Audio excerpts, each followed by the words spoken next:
Professor Asadullah আল গালি 5 ভাষার পণ্ডিত। কয় ভাষার? 5 ভাষার সমমানের পণ্ডিত তিনি ফুল প্রফেসর, রাজশাহী বিশ্ববিদ্যালয়, ডক্টরেট করেছেন, অসংখ্য বই তিনি লিখেছেন। তার সম্পর্কে জেনে বুঝে কথা বলে। অনেকেই পাগল ছাগল আছে সমাজে, জানে না বোঝেন, এমনিতেই কথা বলে। সহিহ মুসলিমে একটা হাদিস তোমাদের আছে, কাফা বিল মারই কাযিবান। এর অর্থ কি? একজন ব্যক্তি মিথ্যুক এটা হওয়ার জন্য এতটুকুই যথেষ্ট, যা শুনে তাহাই বলে। এর চেয়ে গর্ধবার কেউ আছে? একজন ব্যক্তি সম্পর্কে না জেনে, না বুঝে, তদন্ত না করে, যারা শোনা মাত্রই এটা দলিল ছাড়া প্রকাশ করে, আল্লাহ রাসূল সাল্লাল্লাহু আলাইহি ওয়াসাল্লাম বলেছেন সে হলো সবচেয়ে মিথ্যাবাদী। তার চেয়ে বড় মিথ্যাবাদী আর কি? হাদিসের ভাষায় সে সবচেয়ে বড় মিথ্যাবাদী না? আমি তোমার সম্পর্কে জানি না, মিথ্যা বললাম। আমি একজন ব্যক্তি সম্পর্কে জানি না, মিথ্যা কথা রটনা করে দিলাম, এটা সবচেয়ে বড় মিথ্যক কথা। আর কেউ যদি সেটা না হয়, ওটা যদি আমি বলি, তাহলে কি হবে? আমি সেটা হয়ে যাব না? কেউ যদি কাউকে কাফের বলে, আর যদি সে কাফের না হয়, যে বলেছে সে কি হয়ে যাবে? সে কি হয়ে যাবে? কাফের হয়ে যাবে। 3 নম্বর বিষয় হলো, কোন সম্মানিত ব্যক্তির সম্মানকে যদি কেউ নষ্ট করতে চায়, আর আল্লাহ যদি না চায়, সম্ভব? সালাতের পর একটা দোয়া আছে, আল্লাহুম্মা লা মানিয়া লিমা আ'তাইতা ওয়া লা মু'তিয়া লিমা মানা। এর অর্থ জানো? আল্লাহ যদি কাউকে কিছু দিতে চায়, গোটা পৃথিবীর মানুষ সেটা ঠেকাতে পারে না। আর আল্লাহ যদি কাউকে কিছু দিতে না চায়, গোটা পৃথিবীর মানুষ চাইলেও সেটা তাকে দিতে পারবে না। গোটা পৃথিবীর মানুষ। কাজে হিংসা করে লাভ নেই, বিদ্বেষ করে লাভ নেই। ডাক্তার জাকির নায়েকের বিরোধিতা করে কি ডাক্তার জাকির নায়েকের দাওয়াতকে কেউ বন্ধ করতে পেরেছে? সম্ভব? আচ্ছা বলো তো, কেউ যদি আকাশকে ঘৃণা করে থুতু নিক্ষেপ করে, থুতুটা কোথায় পড়বে? এই মানুষগুলো অনেক বোকা না পৃথিবীতে? যারা বড় বড় আলেম সম্পর্কে না জেনে কথা বলে, যারা বড় বড় স্কলার সম্পর্কে না জেনে কথা বলে। এই জন্য কোনো আলেম সম্পর্কে, কোনো ব্যক্তি সম্পর্কে যাতে আমাদের ভুল তথ্য আমরা ছড়িয়ে না দিই। ইব্রাহিম আলাইহিস সালাম এর আজকের লার্নিং এর সর্বশেষ আলোচনা, যে আমরা যতটুকু জানলাম এর উপর আমরা একটু প্রশ্নোত্তর করব। কেমন? আমি রেফারেন্স অনেক বলেছি, এই রেফারেন্স ভিত্তিক প্রশ্নোত্তর করব। কয়েকজন পুরস্কার পেয়েছে অলরেডি? 5 জন। আমরা আর 5 জন প্রতিযোগী বিজয়ীকে বেছে নিব। 5 জন বিজয়ীকে খুব দ্রুত বলতে হবে যে হাত তুলবেন। দেখেন কে হাত তোলে আগে, এটা লক্ষ্য করবেন। যে ইব্রাহিম আলাইহিস সালাম আত্মসমর্পণকারীদের একজন ছিলেন। এটি কোরআনের কোথায় আছে? হয় আয়াত বলতে হবে, না হলে সূরার নাম, না হলে অন্তত আয়াত। আমি বলেছি, এটা রেফারেন্সও বলেছি। অধ্যায় 2, মাশাআল্লাহ, নাম লেখা। সূরা বাকারা অধ্যায় 2 আয়াত হলো 131। আচ্ছা, 6 জন হলো। এর পরের প্রশ্ন, যে রাসূল সাল্লাল্লাহু আলাইহি ওয়াসাল্লাম আমাদের আদর্শ। খাতার দিকে তাকাচ্ছে নাকি কেউ? আই কন্ট্যাক্ট, খাতার দিকে কেউ তাকাবেন? আগে হাত তুলছে। প্রশ্ন এখন অন্য দিকে নিয়ে যাই তাহলে কি? আচ্ছা, ইব্রাহিম আলাইহিস সালাম আমাদের আদর্শ কোন সূরায় আছে? কত নম্বর আয়াত? ওই যে ও আগে হাত তুলছে, রাইট। হ্যাঁ হ্যাঁ, ওইটাই রাইট। 60 আয়াত 4। মাশাআল্লাহ।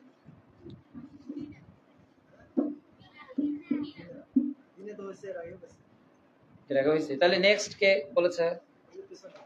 পিছনে কে? হ্যাঁ। এর পরের প্রশ্ন, ইব্রাহিম আলাইহিস সালাম, হ্যাঁ, ইব্রাহিম আলাইহিস সালামের কোন স্ত্রীর বংশধর রাসূল সাল্লাল্লাহু আলাইহি ওয়াসাল্লাম?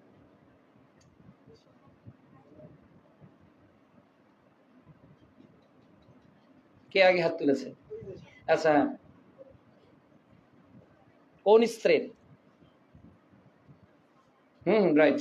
এবার কোন স্ত্রীর বংশধরে রাসূল সাল্লাল্লাহু আলাইহি ওয়াসাল্লাম? কোন স্ত্রীর? ইব্রাহিম আলাইহিস সালামের কোন স্ত্রীর বংশধরে রাসূল সাল্লাল্লাহু আলাইহি ওয়াসাল্লাম?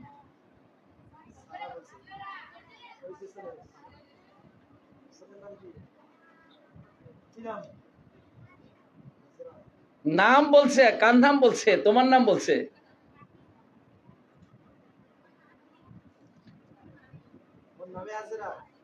তোমার নামও হাজেরা? অনেকজন বলেছে। আচ্ছা, নেক্সট আমরা কোশ্চেনে যাই। আচ্ছা, ইব্রাহিম আলাইহিস সালাম আগুনে নিক্ষিপ্ত হলেন, আল্লাহ তাআলা কোরআনের আয়াত নাযিল করলেন। কোন সূরার কত নম্বর আয়াত? একজন বলেছে, আবার চান্স।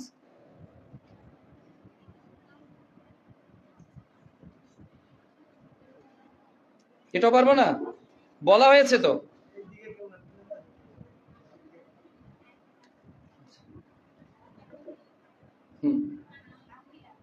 সূরা আম্বিয়া, ঠিক আছে, আবার লিখে নেন। আচ্ছা, এরপর আর কয়টা আছে? আর তিনটা। এই তিনটার কেউ দয়া করে কেউ আনসার আগে দিবেন। এবার তিনটা মৌলিক প্রশ্ন। যে আল্লাহ রাব্বুল আলামিন 4 মাসকে হারাম বলেছেন, এই 4 মাসের নাম কি? হ্যাঁ, 4 মাসের নাম বলতে হবে। হ্যাঁ, মুহররম, মাশাআল্লাহ, এটা আনসারটা দেখি। আচ্ছা, এর পরের প্রশ্ন যে এমন একটা, এটা উত্তরটা সবাই জানবে কিন্তু হাত যার আগে তুলবে। অনেকে প্রশ্ন বলতে বলতে আনসার বলতে পারবে, আগে হাত তুললে হবে না। একটা দিন আছে যেদিনে সিয়াম,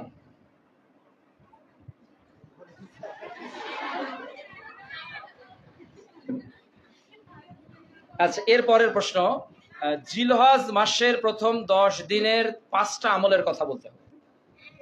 5টা আমল, এই যে হাত তুলেছে, 5টা আমল, 5টা আমল, যে কোনো 5টা আমল, রাইট? মৌলিক গুলো বলতে হবে, মৌলিক গুলো। হ্যাঁ, আচ্ছা, মৌলিক গুলো, মৌলিক। নানা তো নানি। আর কেউ? আর কেউ?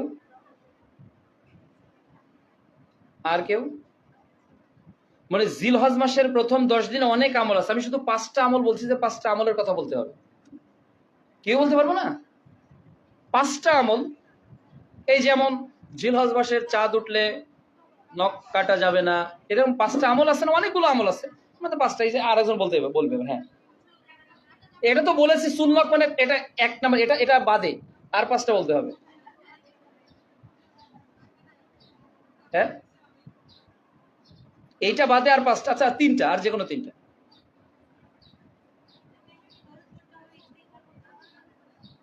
মৌলিক গুলো যেটা জিলহজ মাস রিলেটেড।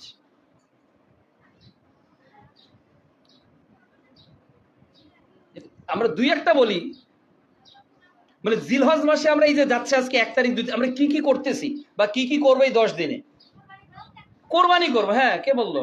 কিছু বলো, কোরবানি। হ্যাঁ, এরপর সিয়াম বলতে আরাফার সিয়াম, স্পেসিফিক ভাবে এইটা। অন্য সময় তো আমরা সিয়াম রাখি, কিন্তু এই সময় একটা সিয়াম আছে, যে সিয়াম 2 বছরের গোনার কাফারা, সেটা কি? আরাফার সিয়াম। তাহলে এটা এই 10 দিনের মধ্যে না। এরপর এইগুলো তো অন্য সময় নেই, অন্য সময় জিকির আছে, অন্য সময় দরুদ আছে, এগুলো তো নেই। এই জন্য এই মাস রিলেটেড। আর কি হতে পারে?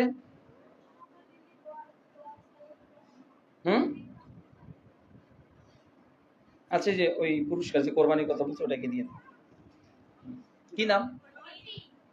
শেষ। আর একজন সবচেয়ে সহজ প্রশ্ন করবে এবার। প্রস্তুত?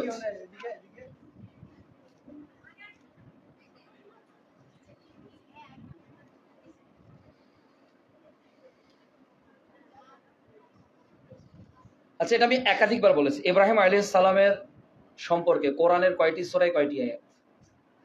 আবার এই যে, হ্যাঁ, ও আনসার দিয়েছে তো কয়েকবার। একজন হাত তুলেছে, আর একজন আনসার দিচ্ছে, হবে না? ও সৃষ্টি সূরার 204টি আয়াত, ওইটাই সঠিক উত্তর।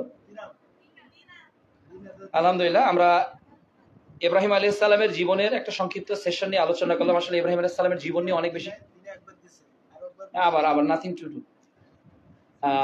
আলহামদুলিল্লাহ, আমরা একটা গুরুত্বপূর্ণ সেশন অতিবাহিত করলাম। আল্লাহ রাব্বুল আলামিন যেন ইব্রাহিম আলাইহিস সালামের চেতনায় আমাদেরকে উদ্বুদ্ধ হওয়ার তৌফিক দান করেন। আমরা চেষ্টা করব এই কয়েকটা দিনকে বেশি বেশি ইবাদতের মধ্যে অতিবাহিত করতে, বিশেষ করে সিয়াম, ইয়াউমুল আরাফার সিয়াম, অন্যান্য সিয়াম আমরা আজকালকে পালন করতে পারবো। এরপর বেশি বেশি করে দান সাদাকা, ইস্তেগফার পাঠ করা। যারা হজ করতে গেছে তাদের জন্য তো এই মাসে হজ, এই 10 দিনের মধ্যে হজ কিনা, এই হজের কথা কিন্তু কোনো ব্যক্তি বলেনি, আল্লাহর বান্দিরা, যে হজ এই মাসে ফরজ। অন্য কোনো মাসে কি হজ করলে হজ হবে? হবে না। তাহলে এই যে এই ফান্ডামেন্টাল যেগুলো প্রয়োজন, এগুলোর কথা বলেছিলাম। আমরা যতটুকু শিখলাম, যতটুকু জানলাম, এটা যেন আমরা উপলব্ধি করে আমল করতে পারি। আল্লাহ যেন তৌফিক দান করেন। আল্লাহ রাব্বুল আলামিন যেন আমাদের ইব্রাহিম আলাইহিস সালামের চেতনায় উদ্বুদ্ধ হয়ে আমাদের জীবন গঠন করার তৌফিক দান করেন। কোন নারী যদি আদর্শ নারী হতে চায়, কোন মা যদি আদর্শ মা হতে চায়, কোন স্ত্রী যদি আদর্শ স্ত্রী হতে চায়, তাহলে হাজেরা আলাইহিস সালামের জীবন তার জন্য অপরিহার্য করে নিতে হবে, জানা বোঝা। হাজেরা আলাইহিস সালামের জীবন যদি আমরা অধ্যয়ন করতে পারি, এটাকে রিয়েলাইজ করতে পারি, এটাকে বেশি আমরা গবেষণা করতে পারি, তাহলে আমরা আমাদের জীবনের অনেক স্ট্রাগলের মুখোমুখি নিজেকে উত্তীর্ণ করার চেষ্টা করতে পারবো। আল্লাহ তাআলা যেন এগুলো করার আমাদের সকলকে তৌফিক দান করেন। পাশাপাশি দারুস সুন্নাহর যাবতীয় কার্যক্রমকে যেন আল্লাহ তাআলা আমাদেরকে কবুল করেন। এই আশাবাদ ব্যক্ত করেই আজকের এই সাপ্তাহিক তালিমি বৈঠক আমরা এখানেই শেষ করতেছি।